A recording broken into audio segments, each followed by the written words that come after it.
Hello friends, तो चलिए आज हम बनाते हैं बिहारी थाली। और जब बात बिहारी थाली की आती हो तो उसमें सबसे पहले आता है आलू की भुजिया, क्योंकि आलू की भुजिया हमारे वहाँ बहुत ही खाए जाते हैं।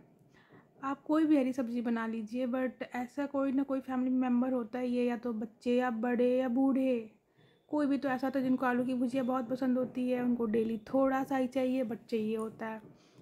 तो हम सबसे पहले आलू की भुजिया में तड़का लगा लेते हैं। ये बनाना बहुत सिंपल ही है, जितना ये टेस्टी होता है ना उतना ये सिंपल भी होता है।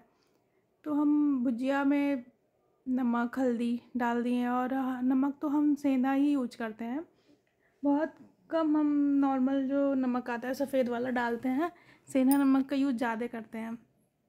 एक साइड में हमने दाल को भिगो लिया था। जब तक एक साइड गैस खाली था हमने दाल को पकने के लिए रख दिया। दाल में हम मिक्स दाल यूज करते हैं, जिसमें हम अरहर की दाल, मसूर की दाल और थोड़ा सा चने की दाल यूज करते हैं, क्योंकि चने की दाल का टेस्ट हम लोग को काफ़ी अच्छा लगता है। और जब बात बिहारी थाली की हो तो उसमें चने का दाल डालते ही हैं।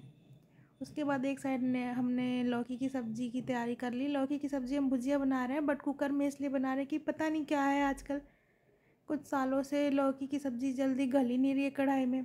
कितना भी कोशिश कर रहे हैं हम लोग, कितना भी टाइम दे रहे हैं, बट गल नहीं रही है। तो इसकी वजह से हम लोग को कुकर में डालना पड़ रहा है। कुकर में बना रहे हैं हम लोग लौकी की सब्ज़ी। क्या पता केमिकल क्या, पता नहीं क्यों ऐसा हो रहा है, तो हम लोग को कुकर में ही बनानी पड़ रही है। उसके बाद हम बनाने जा रहे हैं ये करेली का चोखा। अगर आपके घर में कोई ऐसा है जिसको शुगर है तो करेली तो बनना ही बनना है। तो कभी करेली का भुजिया, कभी भरवा। आज तो हम करेली का चोखा बना रहे हैं, जो बनाना बहुत ही सिंपल है। सबसे पहले हमने करेली को बॉयल कर दिया। उसके बाद हमने उसमें लहसुन मिर्ची को कूट के और सरसों का कच्चा तेल डालते हैं इसमें, जिसका टेस्ट बहुत अच्छा आता है। और बिहारी मिर्च, जिसको हम लोग भरवा मिर्चा भी कहते हैं, वो डाल दिया, नमक डाल दिया, बस हो गया चोखा। चोखा वैसे ही सिंपल होता है, उतना ही टेस्टी होता है। फिर एक साइड हमने आटा लगा के रख लिया था, तो अब मैं रोटी सेकने लगी।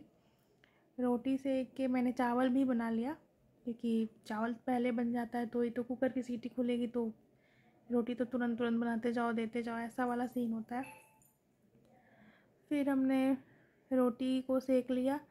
और चोखे में, हाँ, अगर आपको ऐसा लग रहा है कि आप नहीं कड़वा खा पा रहे हैं, वैसे तो उसकी कड़वाहट बहुत अच्छी लगती है, बहुत लोगों को नहीं अच्छी लगती है, तो आप थोड़ा नींबू भी डाल सकते हैं।